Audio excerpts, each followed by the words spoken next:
part of what we want to do, what I'd like to do this evening, is talk about the Budget and Financial Planning Task Force, their role in the upcoming 2012-2016 budget process, the role of the staff, and the role of the City Council. And the overall goal, as I see it, for all the parties during this process. And what the presentation is this evening, most of it is what I gave last night to the Budget Task Force, but it's been changed slightly to emphasize the role of the City Council in this process. And the first question being for the City Council is why now?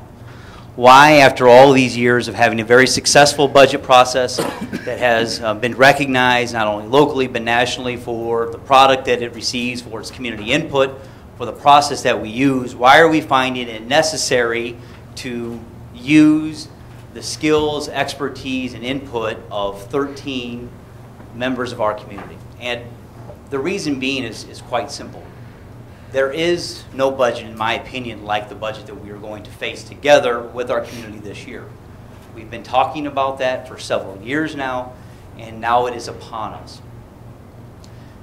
And what we are asking the Budget Task Force to do, and what was conveyed to them last night, was their role is to be the catalyst for courageous conversations in the community, to help the council talk with the community about what needs, wants, and desires and preferences that they see that are out there. That's a very unique role that they can play, one that doesn't come so easily for the city staff, and one that provides a lot of assistance to the City Council. I think to best appreciate that, one has to understand a historical perspective, or take a historical look or perspective at where we are at with this budget. In 1994, everything changed for the City of Elgin as it relates to its budget.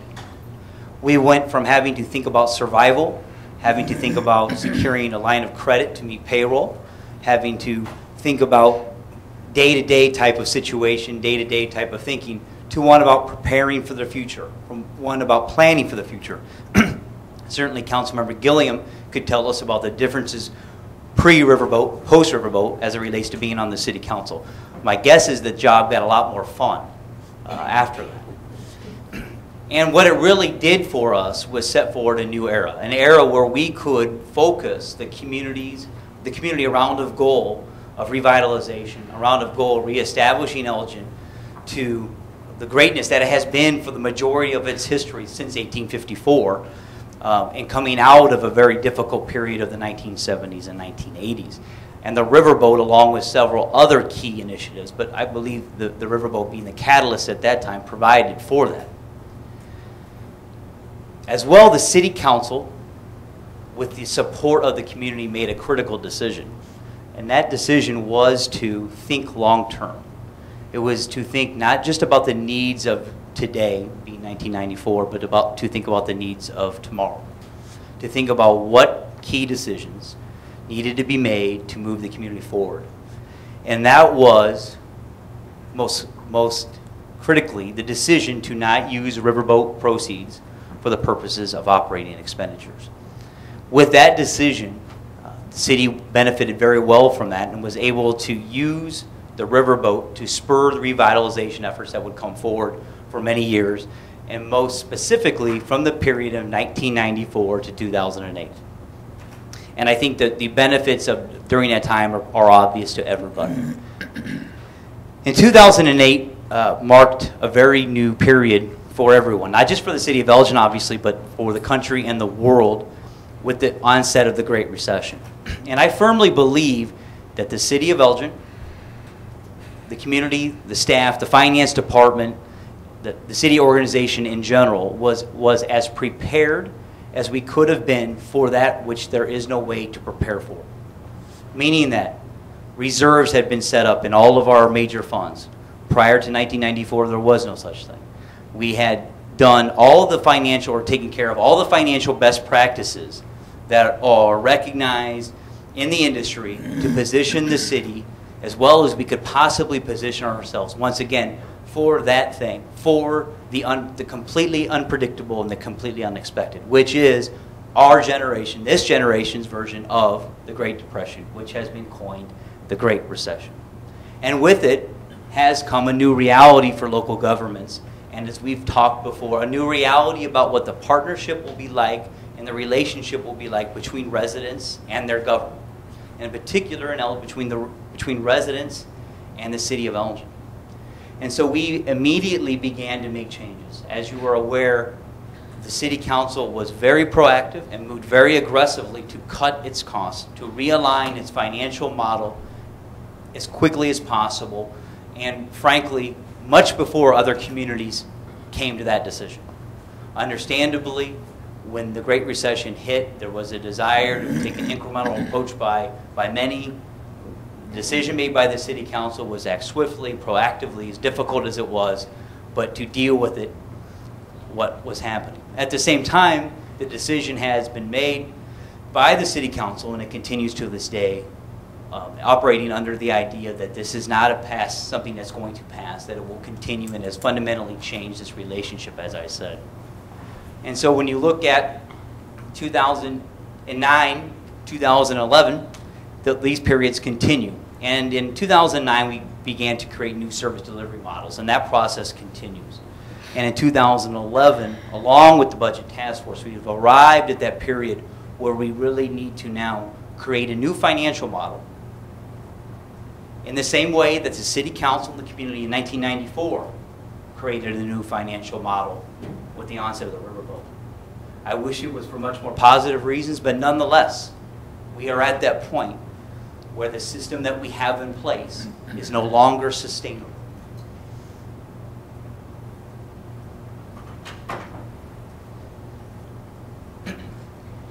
This headline about Standard & Poor's stripping the U.S. of top credit rating. There's only one positive thing about this headline, is that it provides context for our discussion this evening. The city of Elgin,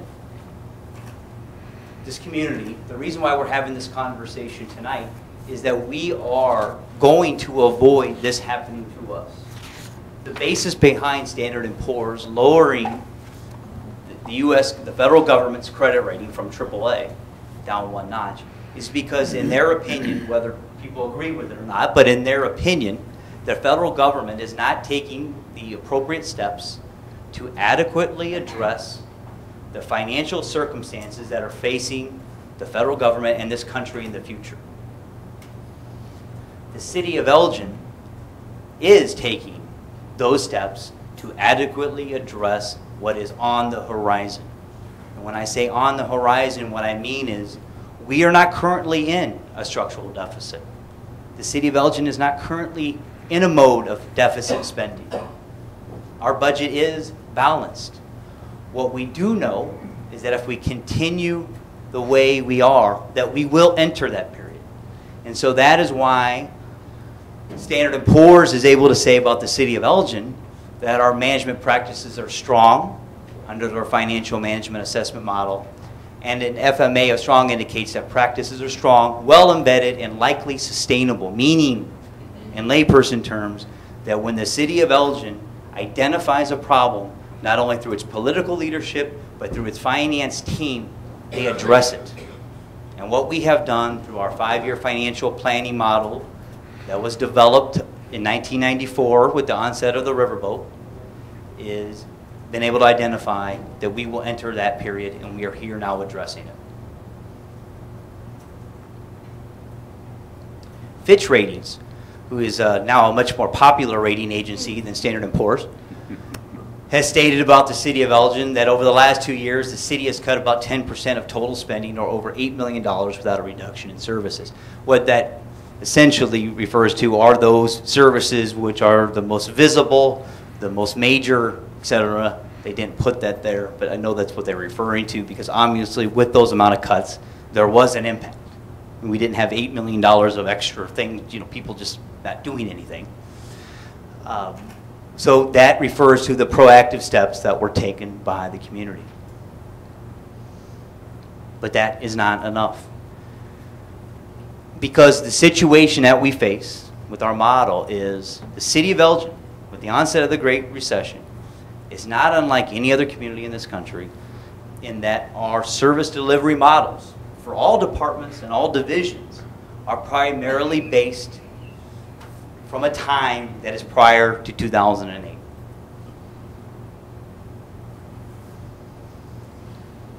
Now, with the guidance of the City Council, we have been facing that future with a plan. It has been well noted, it's been well identified and documented. And what we are trying to do, the strategy that is in place, is to take advantage of some of those, identify those mega trends as it relates to driving more density in our housing, maximizing our transportation system advantages, workforce development, et cetera, some of these large major trends, and making the most out of it as it relates to some of our competitors which we compete for economic development, housing, residents, visitors, et cetera, in the future.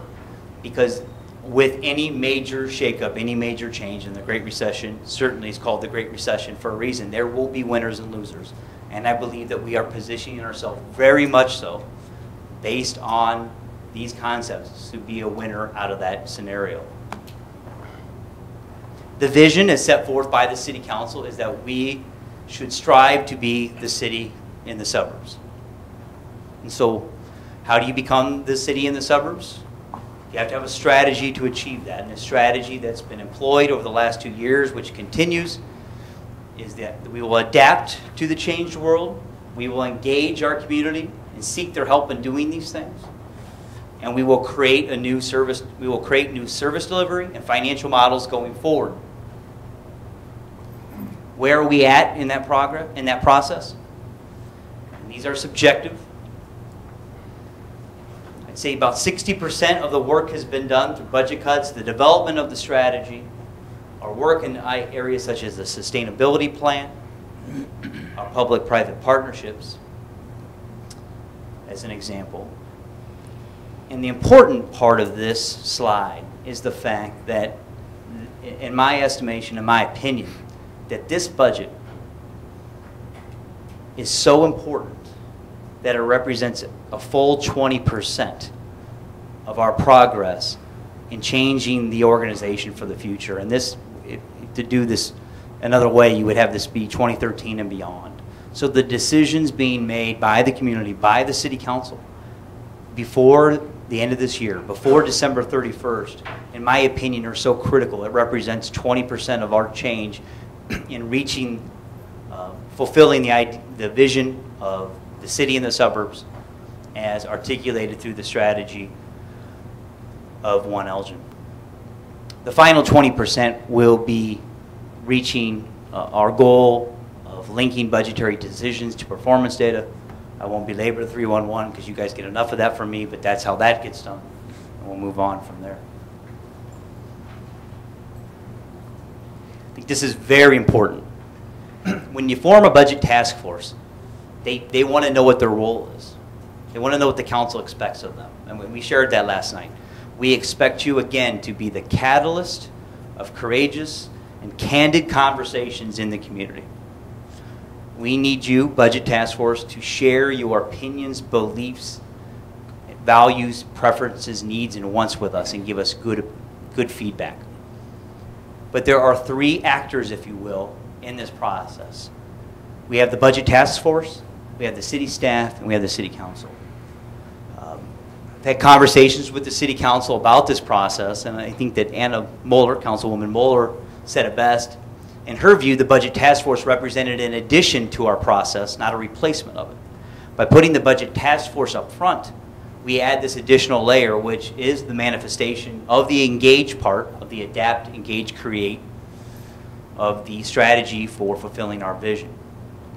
So the shared goal for the 2012 budget for all of us, the task force, the staff, and the City Council is to preserve the city's momentum while ensuring long-term financial health by adapting our financial and service delivery models.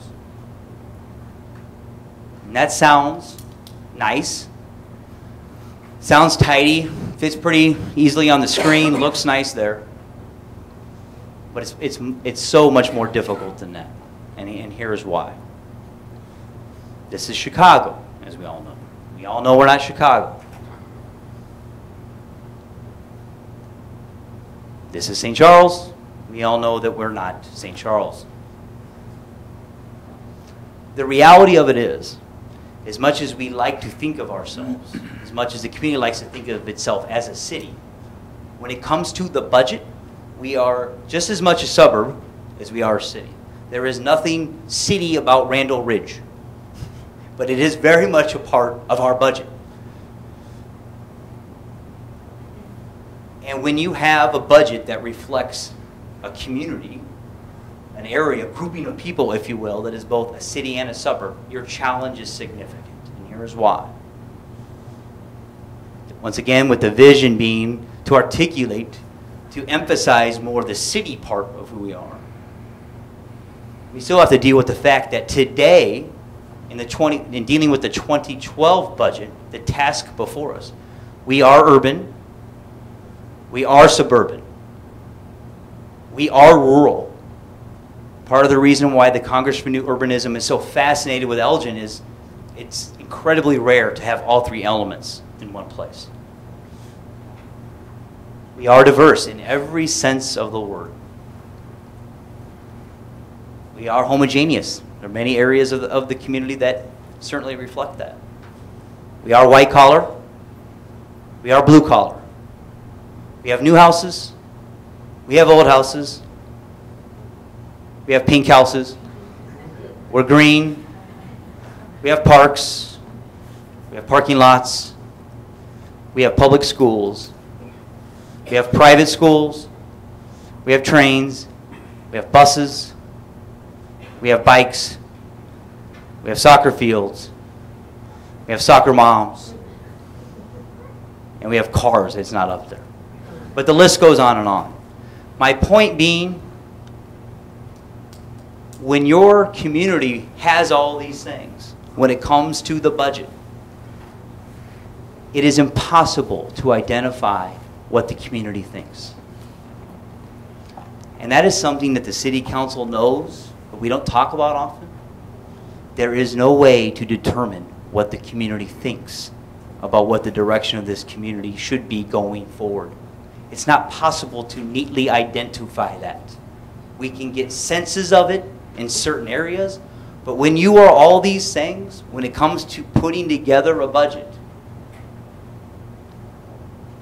we are everything. We are a city, we are a suburb, we are rural, we are suburban, we are diverse. And when you are diverse, you have to fulfill many needs to many different people, and it becomes incredibly difficult to try to accomplish all those. I can tell you, I've worked here in the budget office, and I'm not suggesting for a moment that it is easy in this era to balance the city of St. Charles budget, because it's not. But I will tell you that in a community like St. Charles, in a community like Lake Forest, in a community where you have much tighter grouping around the demographic indicators, the demographics themselves, you can find commonality of purpose and commonality of goal much easier than you can in a community like Elgin that is diverse. It's part of our richness. It's part of our greatness. But when it comes to dealing with budget problems, it's really hard. Really hard. You can get a sense of what the public thinks in St. Charles and feel pretty confident about it. So when you do not have that, you have to replicate it in other ways.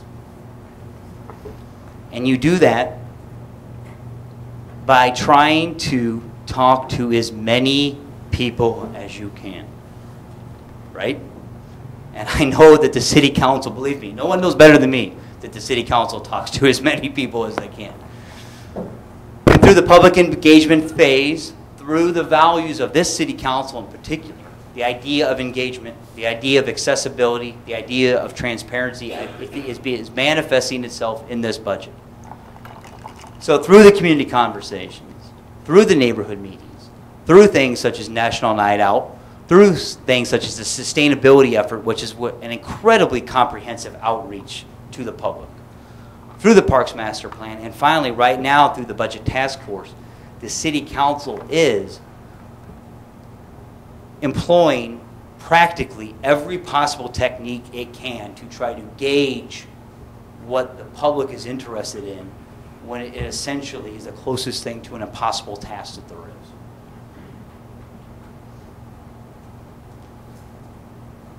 And during this process, we're trying to discover what the preferences, wants, and desires are of an incredibly diverse group of people that have incredibly diverse needs.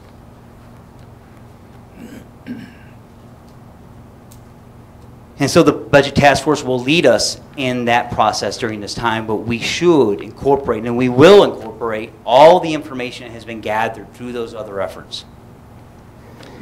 Once the Budget Task Force wraps up the majority of their work at the end of September, it will then enter into the staff preparation phase. And the role of the staff is to synthesize and translate the information that has come forward through all this public input. So as the public input is coming forward through all these different avenues, it's the staff's job to apply their technical expertise. The department heads are experts in their respective fields. The legal staff applies their craft to test the legal basis, the legality of the issues, if you will. Certainly the finance department tests the practicality of the desires and the preferences. There are a lot of great ideas out there that would serve the community very well, if only for the fact that we have to pay for them. And then it's certainly the job of the staff, as we are synthesizing this input and translating it into a budget document, of developing numerous alternatives to meet those preferences, wants, and desires. Now, during the last couple slides, the most important information for you tonight is, what is the City Council's role? And once again, I'm very aware that this City Council understands its role in balancing the budget, adopting the budget. But to understand this, you have to appreciate, again, that this budget is like no other budget, in my opinion. And so the council, when it enters the consideration adoption phase, has the very unique and the most difficult job of all, which is to provide balance, to establish priorities for the community, and to remain in the position and to offer stewardship, being stewards of the community. So what does all that mean? Because you are the only elected representatives. Nobody else is elected. The staff's not elected. The Budget Task Force isn't elected. I'd like to think we'd get elected fast, but I don't know. I've never tried. You have to now, working with the staff, we have to test some of these ideas, some of these things, as it moves back and forth, as we move forward towards the end. So testing the practicality, the acceptance, the level of acceptance of some of these ideas. And the council has, leading up to that, has the very critical job of making sure that you're striking a balance between the citizens of today and those of tomorrow.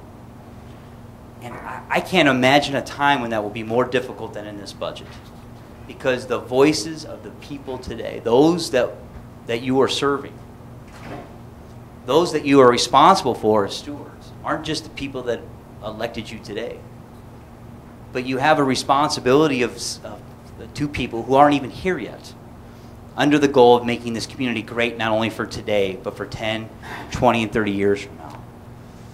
And particularly during a time like now, it is very easy to let the voices, because they're here, of the people that are here, and the wants, needs, and preferences, to be so loud that it is very easy to forget, and certainly staff plays a role here, too, about what the overall goals are, and that is not only to make the community great today, but to ensure its greatness well into the future, just like the City Council did in 1994, and having a long-term view. And that's tough. There is no job tougher than having to provide that balance. So in conclusion and wrapping up, the Budget Task Force objectives are to provide guidance on how the city can best position itself for the future. Just feedback. Feedback on city services, programs, and projects it values most. And in order to do that effectively, they have to talk about things that are typically not talked about. The things that they feel are important, the questions that they want to ask, they should feel free, and the city council has made that clear, to bring up any matter that they desire. And for all of those conspiracy theorists who may be out there that think that this is a sham, that the city council has stacked the deck, that they really got it all figured out, well, those people are just dead wrong. They just are off mark. You know that, and I know that. And the Budget Task Force now knows that, and we will encourage them to think freely and to be as candid as possible as we move through this process. And then we will ask for their help and guidance on how to communicate, how to best communicate challenges, opportunities to the community as it relates to this budget. And in closing, I think what we all need to remember, in particular the City Council, and unfortunately, right now I do not have any advice for you on how to do this. It's up for you to determine.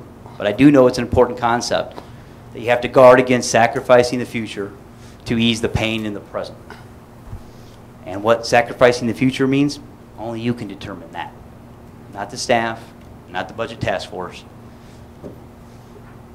Are there any questions? Okay.